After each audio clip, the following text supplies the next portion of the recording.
Bakit nakabusangot ka na naman dyan? May nangyari ba sa kantin, Laila? Yung mga lalaki kasi sa kantin hinarang na naman ako para hingin ang number mo. Bakit ba kasi hindi nila mahingi sa'yo ng diretsong number mo? At kailangan, ako pang inaabala nila. Bibili lang naman ako ng tubig Pasensya ka na, Laila. Hayaan mo na lang yung mga yun. Nagpapansin lang naman yung mga yun. Nakabili ka na ba ng tubig mo? Hindi nga Umalis na lang ako doon, kaya hindi na ako nakabili. Sige, ako na lang bibili ng tubig mo. Libre ko na rin. Mamaya na lang, Bella. Nawala na din naman yung uhaw ko Siya nga pala. Laila, pupunta ka ba sa Sabado kina Nika? Sabado? Bakit? Anong meron sa Sabado kina Nika? May project ba tayo? Ha? Birthday niya sa Sabado. Diba? Inibitahan niya ako kahapon. Ikaw ba? Hindi niya ako inimbitahan. Talaga? Baka naman nakalimutan ka lang. Sumama ka pa rin. Siguro naman, maiintindihan niya kung isasama kita dahil best friend kita. Wag na. Ayoko. Isipin pa nun na gate crasher ako. Pumupunta ako kahit na hindi naman ako inimbitahan. Ikaw na lang, Bella. Ay, sige. Hindi na lang din ako pupunta. Bakit naman? Dahil hindi ka pupunta. Ano naman ang gagawin ko doon kung wala ka? Ikaw naman ang kaibigan ko at hindi si Nika. Talaga? Hindi ka pupunta kung hindi mo ako kasama? Oo. Kung gusto mo, gumawa tayo ng sarili nating lakad sa Sabado. Total, wala naman tayong klase nun. Sige, mas gusto ko yan.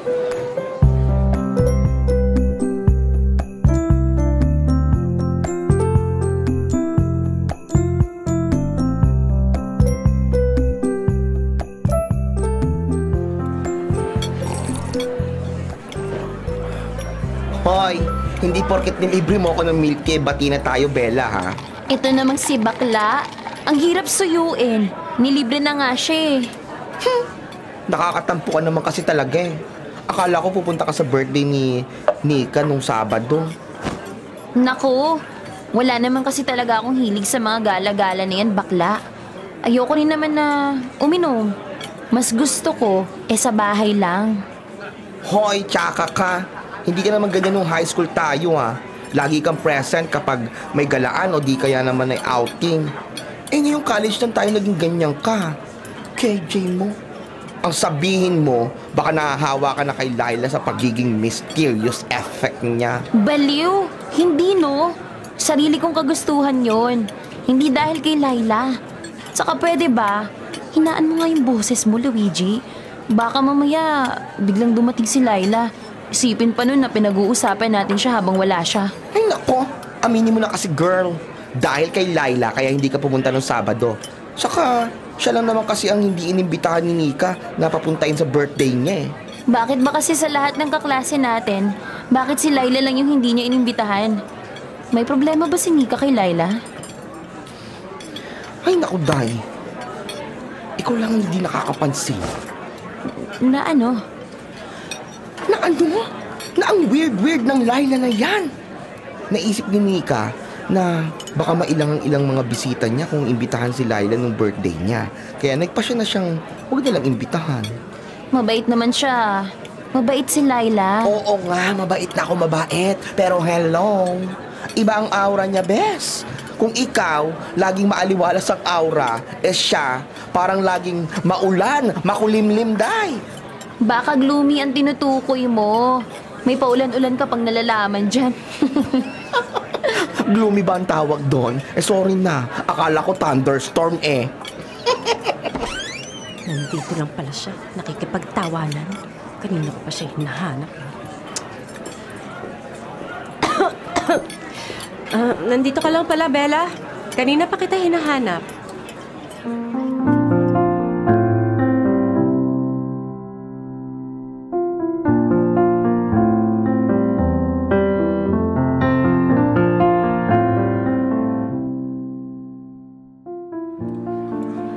Nandiyan ka na pala, Laila. Nilibre ko lang na milk tea itong si Luigi. Pero di ba nag-text naman ako sa'yo kanina na dito na lang kita sa kantin hintayin? Sige, Bella, ha? Babalik na ako sa room natin.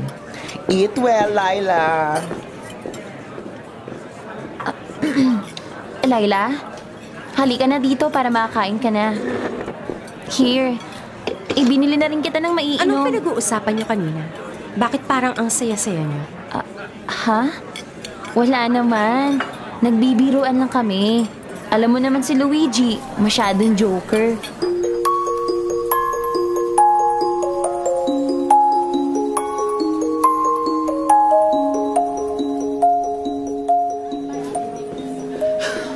Guys, nabalitaan niyo ba yung nangyari kay Luigi? Ha?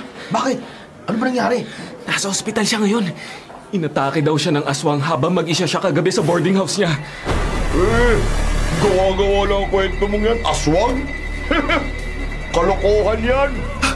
Maniwala kayo! Aswang nga raw! Noong atakihin na daw kasi siya, tumalon siya mula doon sa second floor ng boarding house nila.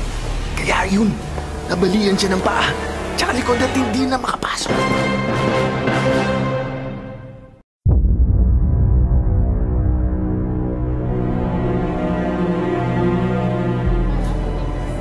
Narinig mo ba yun? May umatake daw na aswang kay Luigi. Narinig ko. Ibig sabihin totoo yung aswang? Wala namang imposible sa mundong to, Bella. Masyadong malaki ang mundo para maging limitado lang sa mga normal na tao lang. Ibig bang sabihin naniniwala ka? Pwede. Hindi naman kasi malabo na meron talaga na ganon. Ang alam ko lang, ang mga aswang, hindi yan basta-basta aatakin ng walang dahilan. Anong ibig mong sabihin? Isipin mo, nagtatago nga ang mga aswang eh. Nagtatago sila sa mga liblib na lugar para hindi sila mapakialaman ng mga tao. Pero bakit bigla na lang ito umatake kay Luigi? Ibig sabihin nun, baka may maling ginawa ang bakla na yon. Kaya nasampulan tuloy siya. Pasalamat nga siya at hindi siya kinain ng aswang eh. Isa pa, wag mo nang masyadong isipin yun. Magbasa na lang tayo. Marami pa akong kailangang reviewin eh.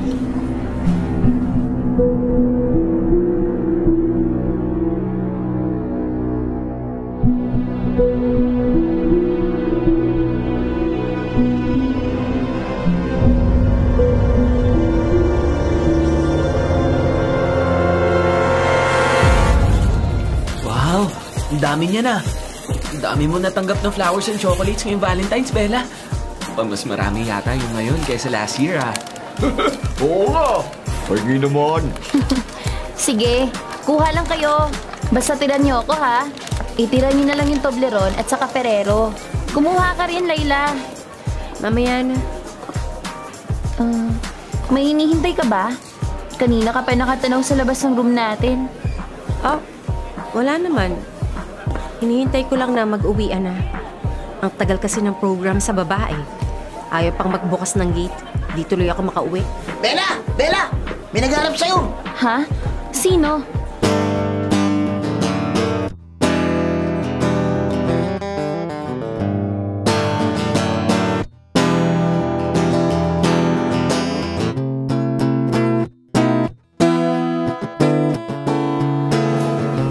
Arthur?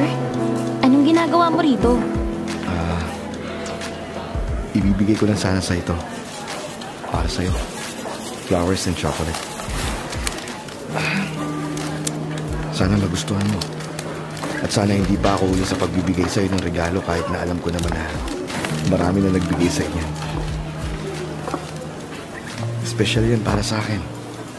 Kasi ikaw ang pagbibigyan ko. Happy Valentine's Day, Bella. Yee! Sana all! Nakakaingit naman ng isang Bella. Sana ako rin. In fairness, ha? Bagay kayong dalawa. Nakakakilig. Pati pala si Arthur. Pati ang lalaking gusto ko. May gusto kay Bella. Lahat na lang ba talaga ng lalaki? Kaagaw ko siya? Hindi. Hindi ako papayag.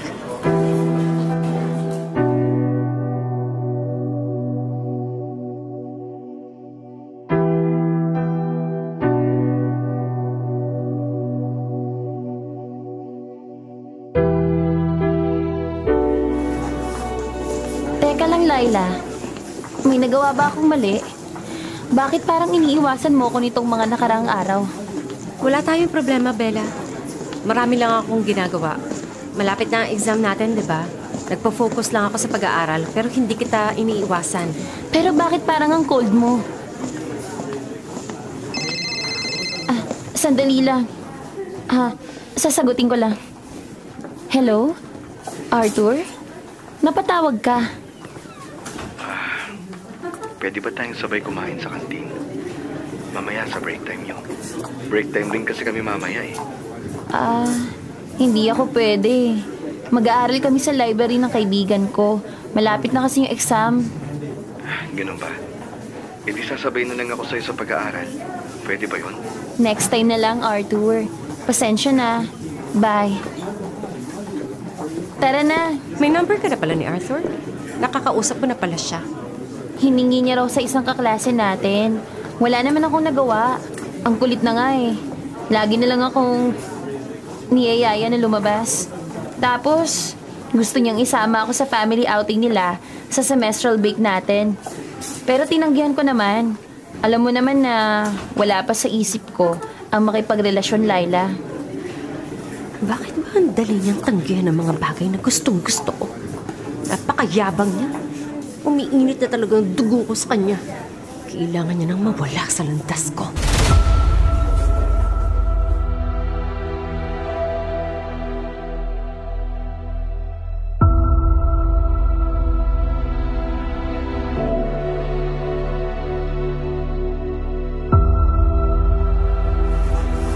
Free ka ba mamayang gabi? 50-50 pa eh. Bala ko kasi sanang mag-review mamaya para sa exam natin. Bakit mo natanong? Wala. Yayayain sana kita na mag-sleepover sa bahay.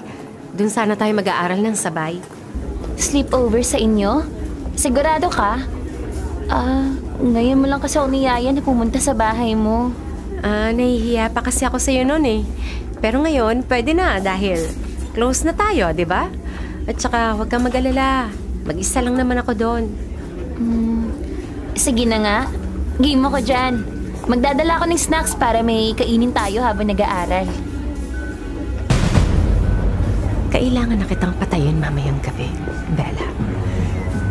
Kapag ayaw ko na sa isang tao o kapag kumukulo na ang dugo ko sa kanila, hindi pwedeng hindi ko sila matatanggal sa landas ko.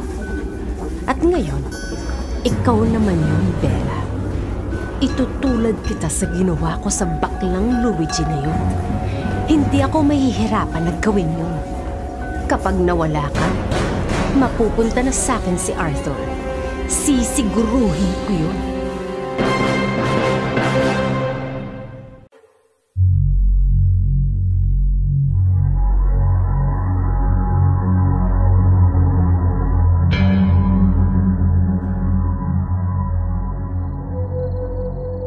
Teka, bakit kayo umiiyak, Tatang?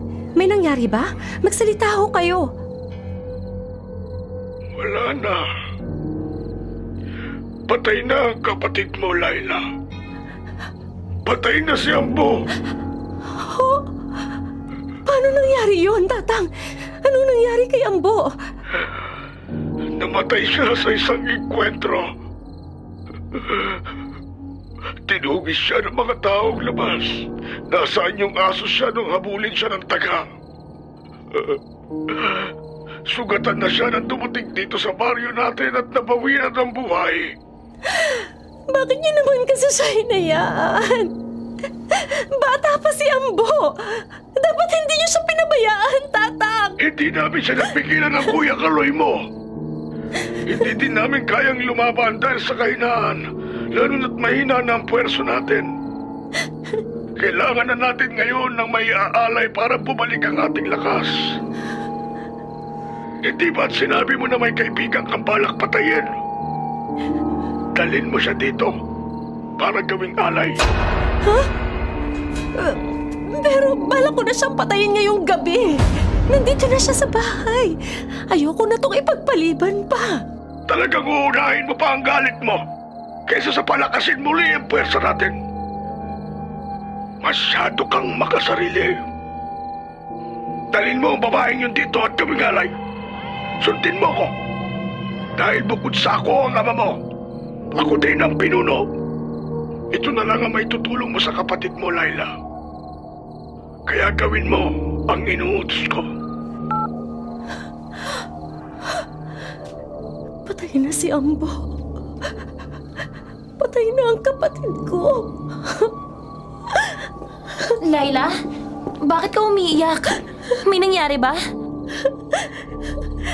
Yung bunsong kapatid ko, Bella. Patay na siya. Ano? Bakit? Anong nangyari? Mahabang kwento.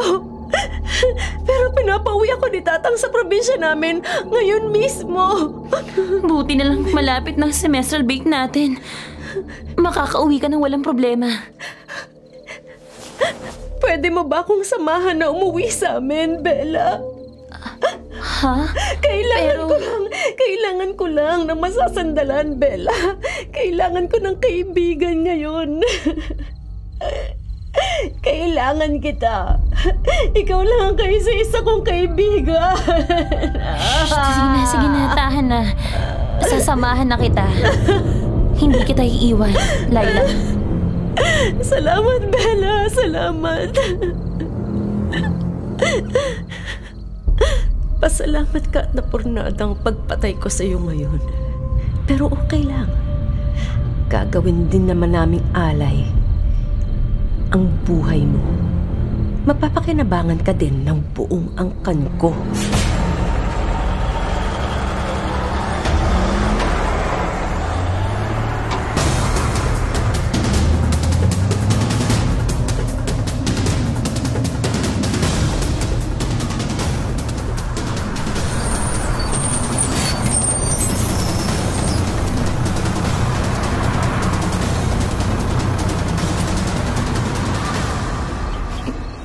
Hindi ko alam na masyadong liblib na pala tong lugar mo, Laila. Bakit? Nanginginig ang boses mo? Natatakot ka na ba? Sino bang hindi matatakot?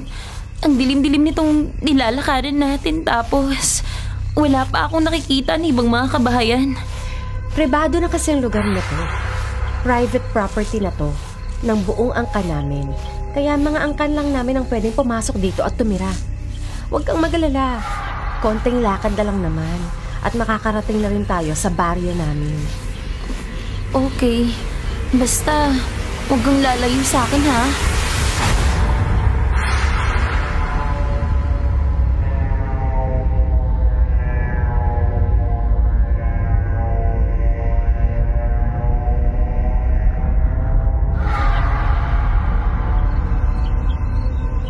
Tatang! Nandito na ho kami! Hala, hindi ko kalain na parang nasa lumang panahon palang baryo ni Laila. Wala silang kuryente at tanging mga sulo lang ang ginagamit nilang ilaw dito. Siguro ay dahil sa sobrang layo kaya hindi na naabot ng kuryente. Mabuti naman at nakarating kayo ng ligtas. Kanina pa kami nag-aalala ng kapatid mo sa inyo. Dahil ba ako na paano na kayo sa daan? Alam niyo naman ho na walang gagalaw sa amin dito, Tatang. At kung magkakataon man, alam niyo naman ho na kaya kong iligtas ang sarili ko, pati na din tong si Bella. Alam ko naman yon, Laila. Ayoko lang na mapahiya tayo sa ating bisita. Siya nga pala. Si Bella, Tatang, kaibigan ko po sa syudad. Magandang gabi ho at condolence na din ho. Salamat, Iya. Mabuti at sinamahan mo tong anak ko. Makikiramay na din ho ako. Bella, ito pa pala yung isa kong kapatid, si Kuya Kaloy. Magandang gabi. Condolence. Magandang gabi din sa'yo, Binibini. Ano ba, Kuya? Nakakahiya. Bumati lang naman ako Ano nakakahiya dun? Ano ba kayo? Ngayon na nga lang kayo nagkita. Nag-aaway na naman kayo.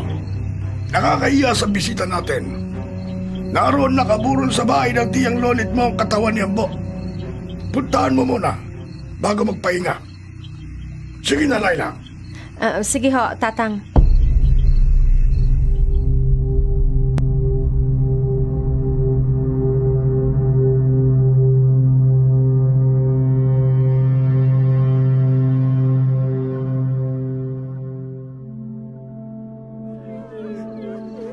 Ambo,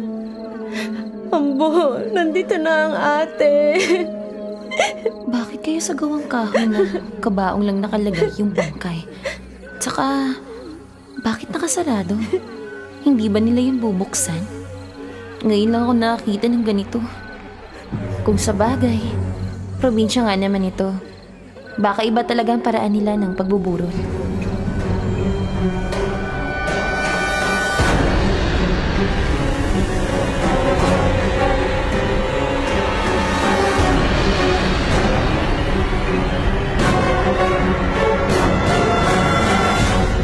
Siya nga pala. Pagpasensya mo na yung inasal ni Kuya Kaloy kanina, ha? Yun ba? Ayos lang yun. Wala kasing kadalagahan dito sa baryo namin. Kung meron man, dalagita pa at kamag-anak pa. Kaya ganun yun. Huwag mo na lang pansinin. Okay lang. Oo nga pala.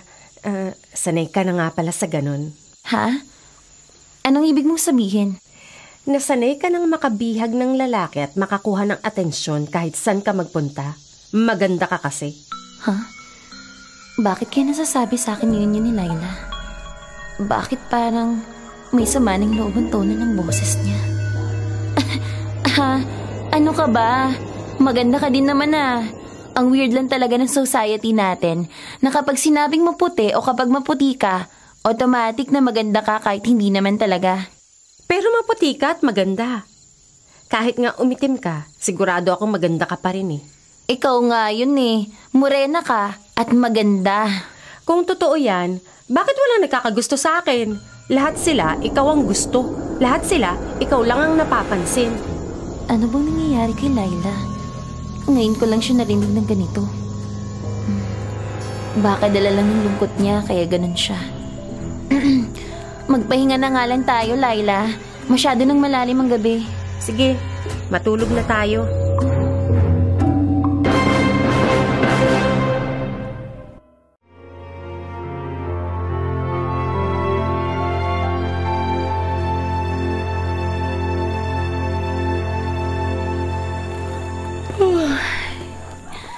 Nasaan na si Laila?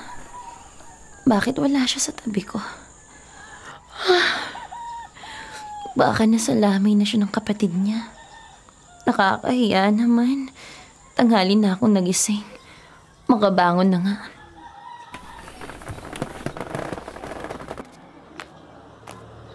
Hindi ikaw ang masusunod dito, Kuya Kaloy. Ako.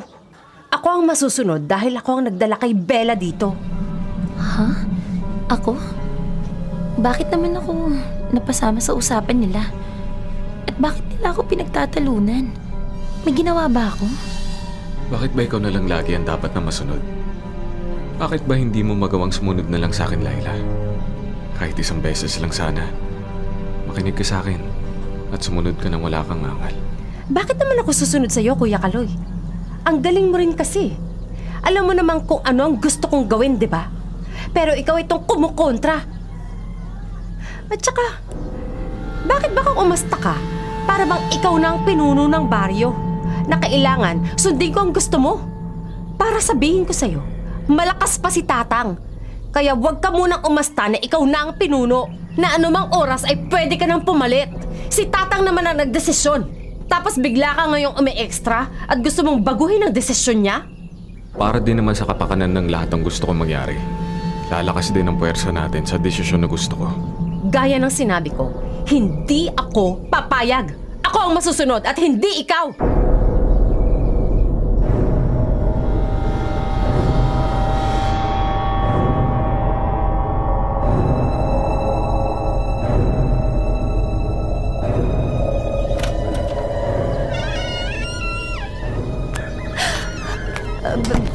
Bella, kanina ka pa ba gising?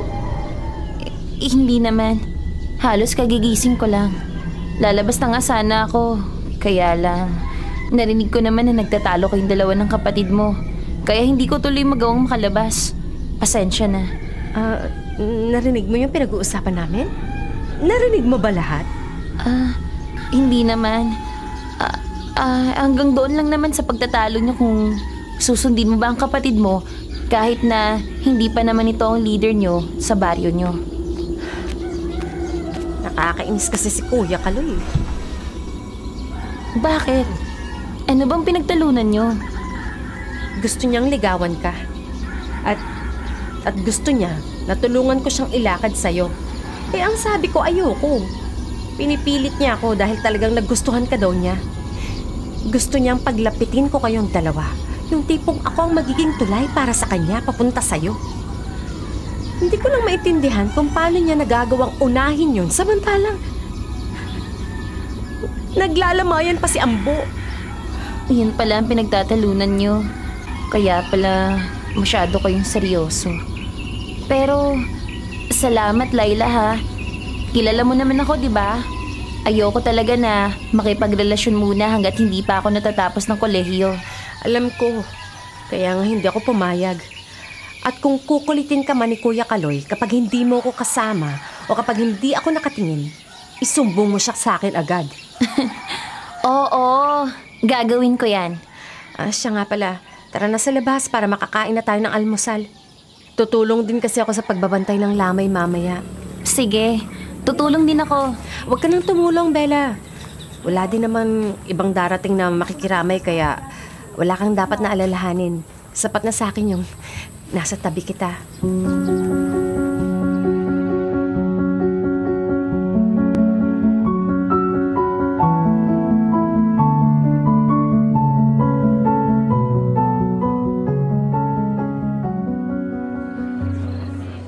Ay, ang tahimik ni Laila ngayon.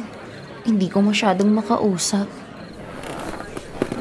Pinilit niya pa ako na umakyat dito sa kwarto para magpahinga. Pero baka nga abala lang sila kasi ang dinig ko sa susunod na araw na ang libing ng kapatid niya. Kung sa bagay, wala din naman talaga akong matutulong doon. Makatulog na nga lang.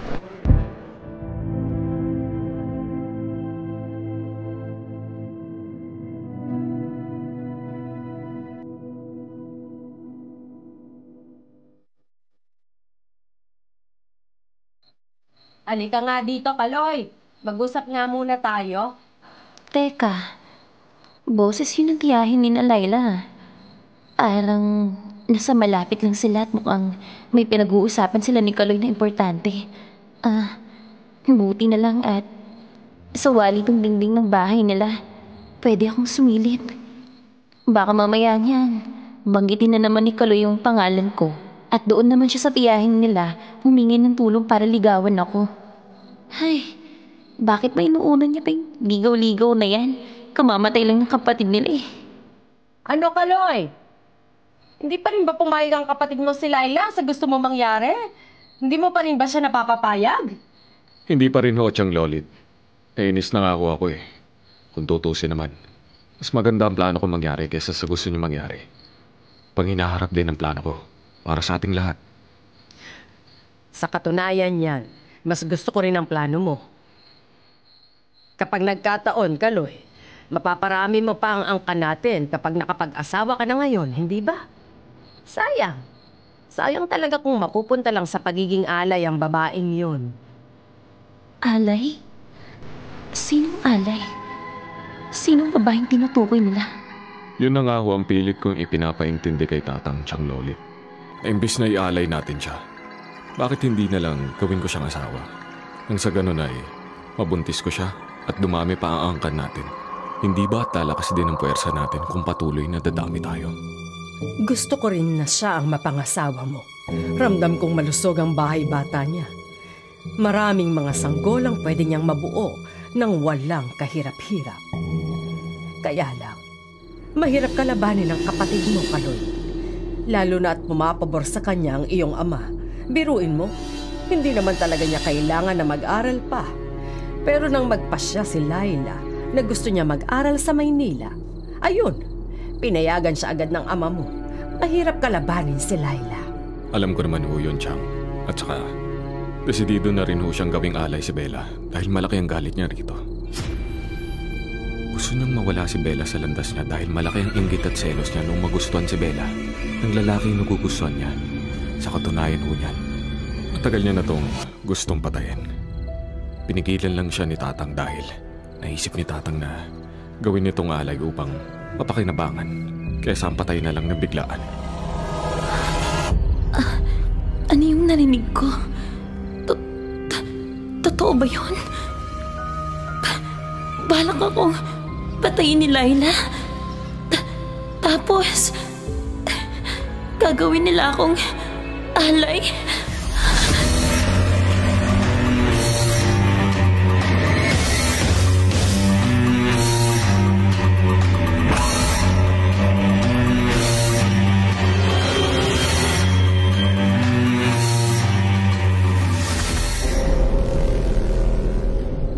Sa tingin mo ba, Kaloy, kung sakali man, magugustuhan ka rin ba ng babaeng yon? Dahil baka naman kasi alam ni Laila na hindi ka rin magugustuhan ng taong yun. Kaya mas gusto nito na gawin na lang natin siyang alay para sa darating na piyesta. Sa tingin ko rin ho, Tiyang Lolit. Pakiramdam ko nga ay wala din akong pag-asa kay Bella. Kung ganun, mas makabubuti nga na maging alay na lang siya. Hindi mo naman kasi siya pwedeng pilitin. Alam mo naman na nire-respeto at sagrado sa atin ang mga kababaihan na magiging irog o asawa ng miyembro ng ating angkan. Dahil sa kanila nakasalalay ang pagdami natin. Hindi mo siya pwedeng pilitin. Naiintindihan ko, Tiyang Lolit. Ano bang lasing nila lang sila? Sa palagay ko, hindi sila tao. Ano ba sila? At paano ko makakatakas ng ligtas sa baryo na to? Alam ko na, hindi ako basta-basta makakatakas lalo na at iisa lang ako. Samantalang sila ay isang buong angkan. Tiyak na magkakampi silang lahat. Hindi ako makakatakas hanggat hindi plansyado ang plano ko. Kung ano ang gagawin kong hakbang. Kapag nagkamali ako, tsak na mamamatay ako sa mga kamay nila. Kailangan kong mag-isip ng magandang paraan. Kailangan kong makaalis dito. Dahil kung hindi, magiging alay ako.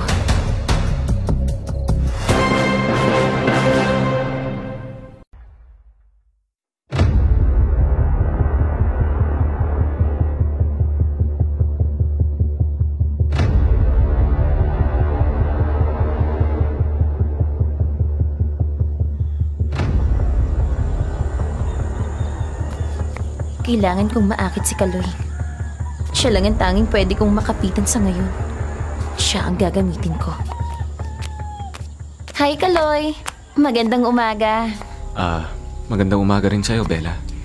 Okay lang ba kung magpapasama ko sa'yo sa ilog? Bakit kay Kuya nagpasama si Bella? Ako na lang ang sasama sa'yo. Huwag na. Si Kaloy na lang. Tama, ako na lang. Bakit? Bakit sa kanya? Nakakahiya naman kasi kung maabala pa kita dyan. Marami ka pang ginagawa. Hindi, okay lang. Ako nga ang niyaya niya eh. Hindi naman ikaw. Tapusin mo na lang ang ginagawa mo dyan, Laila. Tara na, Bella.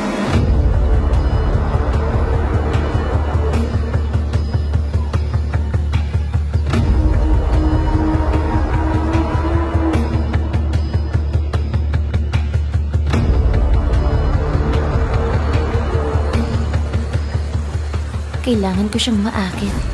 Total, liberated naman ako. Bakit naman ako mahihiyang magubad sa harapan niya? Maliligo ka pala. Akala ko maghihilamos ka lang. Oo, ang banas kasi. Bakit? May kailangan ka bang gawin? Hindi mo naman ako kailangan bantayan. Pwede ka nang umuwi. Hindi. Gusto pa kitang makasama. Kung ganon, samahan mo na din ako sa pagligo. Sige ba?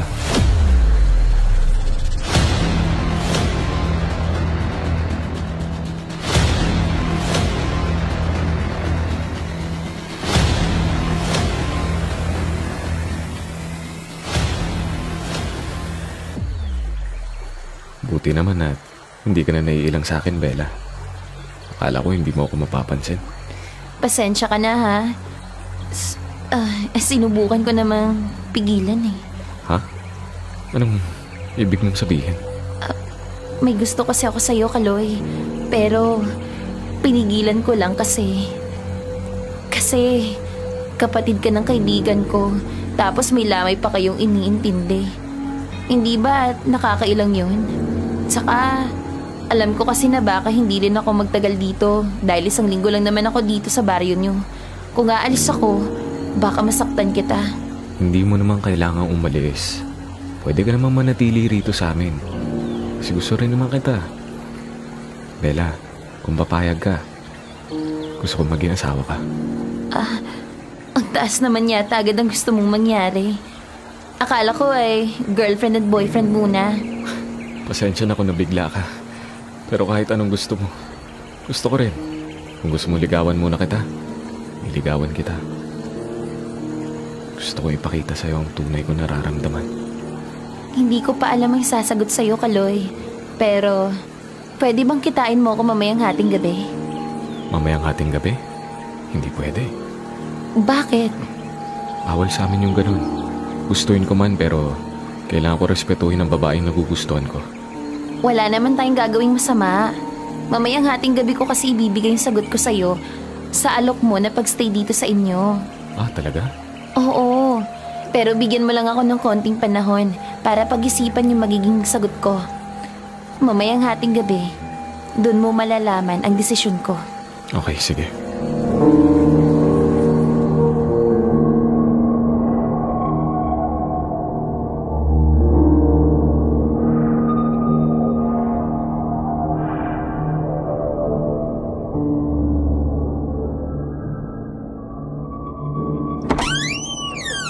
Ano yun, Bella? Anong yun, Layla? Bakit bigla mong nilalapitan si Kuya Kaloy? At niyaya mo pa siya na samahan ka niya sa ilog? Akala ko ba, hindi mo siya gusto? Bakit biglang nagbagong pakikitungo mo sa kanya? Ang totoo kasi niyan, gusto ko talaga ang kapatid mo, Layla. Ano? Gusto ko siya. May nararamdaman ako para kay Kaloy. Hindi ko lang sinabi sa'yo dahil baka masamain mo yun lalo na't kaibigan kita. Nagsisinungaling ka. Hindi ako nagsisinungaling, Layla. Sinubukan ko na hindi ko gustuin ang kapatid mo, pero nagugustuhan ko na talaga siya. Habang tumatagal na nandito ako, lalong lumalalim ang pagtingin ko sa kanya at hindi ko na magawa pang iwasan yun. Pwes, hindi mo siya pwedeng magustuhan! Hindi mo na siya pwedeng saktan, Layla. Sabi ko na kay Tatang at pumayag siya sa gusto ko. Hindi! Matutuloy pa rin ang gusto kong mangyari kahit na anong gawin niyo! Sinaktan ka ba niya? Sabihin mo sa akin. Hindi. Hindi niya ako sinaktan. Pero, bakit ba galit na galit siya? May nagawa ba ako? Maliban na nagustuhan kita? Hindi. Wala kang mali. Matagal na talaga may kinikimkim na galit at selo sa'yo si Layla. Kaya lang ganun siya. Pero hanggat nandito ako, hindi ka niya masasaktan. Gumana ang plano ko. Salamat, Kaloy. Huwag mong kakalimutan yung usapan natin mamayang hating gabi. Oo naman. Pupunta ako.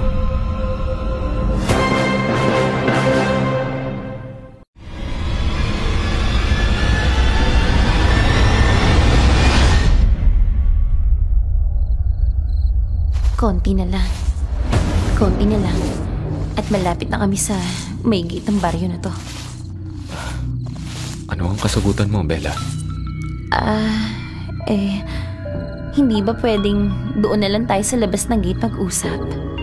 Baka kasi may magising pa na ibang mga kamag-anak mo. Di kasi tayo pwede lumagpas may gate. Dito na lang para may ilaw pa rin tayo mula sa sulok. Para makita din kita. Ang malas. Pero okay na siguro to. Tatakbuhin ko na lang. Malapit na din naman. Payag ka na ba na dumito na sa amin? Payag ka na bang magiging okay ko? Bakit naman ako papayag? Anong ibig mong sabihin? Hindi kita gusto, Kaloy. At kahit kailan, hindi kita magugustuhan. Huwag kang lalapit! Kundi, susunugin kita ng buhay! Niloko mo ko! Niloko mo ko! Dahil niloko niyo lang din ako! Alam ko ang balak niyo! Gagawin niyo akong alay, di ba? Ano ba kayo? Anong klase kayong tao? Hindi kami tao! Dahil mga aswang kami!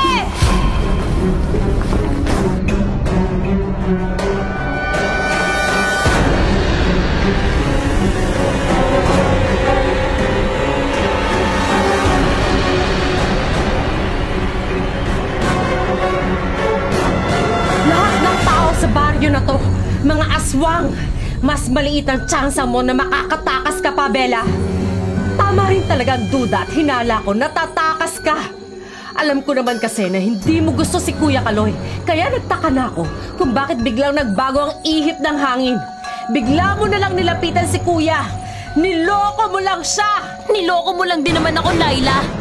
Akala ko pa naman kaibigan kita. Dahil kinukuha mo ang lahat ng gusto ko, pati ang lalaking gusto ko, nagkagusto rin sa'yo, si Arthur! At bakit sinisisi mo yun sa akin?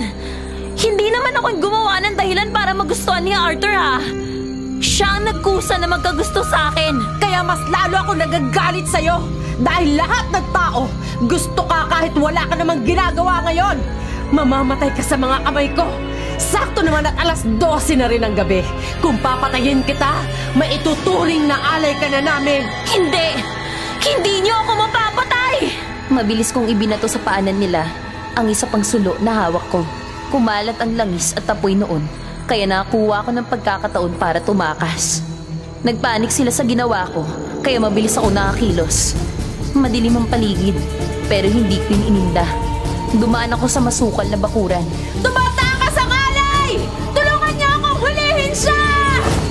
Wala ka nang matatakbuhan, Bella! Tanggapin mo na lang ang iyong kapalaran! Kapalaran na mamamatay ka sa mismong mga kamay ko! Hindi! Hindi ako papayag na dito ako mamamatay. Kailangan ko nang makarating sa gate. Kailangan ko nang makalabas dito. Hihingi ako ng tulong. Huwag ka nang manlaban pa, Bella. Bago niyo ako mahuli, susunugin ko muna kayo ng buhay! Pati na din buong baryo na to! Susunugin ko kayo lahat na nakatayong bahay dito!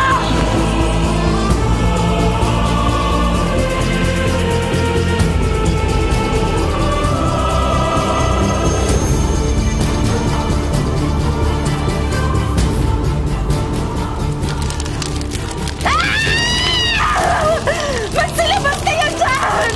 Tatang! Sinusunog na ngalay ang ating bahay! Lintik ka talaga, Bella! Papatayin kita! Naglalabasan yung mga aswang. Dumami na sila. Kailangan ko nang makalis dito sa lalong madaling panahon. Wala ka nang iba pang matatakbuhan, Iya! Ikaw na lang ang pipili ng kapalaran mo! Kung magpupumilit kang tumakas, papatayin ka namin at gagawin ka namin alay! O tanggapin mo ang pag-ibig ng anak kong si Kaloy! Tatang! Anak ko! Hindi niyo ba nakita? Tataka siya! Wala siyang gusto kay Kuya Kaloy! Patayin na lang natin siya! Kailangan ng kapatid mo na mapapangasawa! Kailangan niya babae ito para makagawa ng mga supling upang hindi maubos ang angka natin! Gusto ko siyang maging alay! Tatakas at tatakas lang din naman siya! Kapag pinatay na natin siya, pasok siya sa pagiging alay natin! Tatang! Kuya! Makinig kayo sa akin! Hindi ka niya magugustuhan! Lolokohin ka lang niya! Kailangan ko na mapapangasawa, Laila. Sa tingin ko naman, kung magiging mabait ako kay Bella, patututunan niya rin ako mahalin. Hindi ako papayag na gawin niyo akong alay! At mas lalong hindi ako papayag na maging asawa ng isang aswang! At hayaan na dumami pa kayo sa mundong to! Masunog kayong lahat sa impyerno! Pinagtututumban niya ang lahat ng sulong sa dadaanan natin! Hindi na natin siya mahuhuli! Kasalanan niyo to! Kung nakinig lang kayo sa akin! Papatayin kita! Hahanapin kita! Wala kayo mapagtataguan, Bella! Mahahanap at mahahanap kita! Hindi ako natatakot sa'yo, Laila! Hihintayin kita kung mahanap mo ako! O kung magagawa mo bang makalabas dito kasama ng mga angkan mo! Dahil kung hindi, magkikita-kita na lang kayo sa impyerno kung saan kayo lahat na babagay!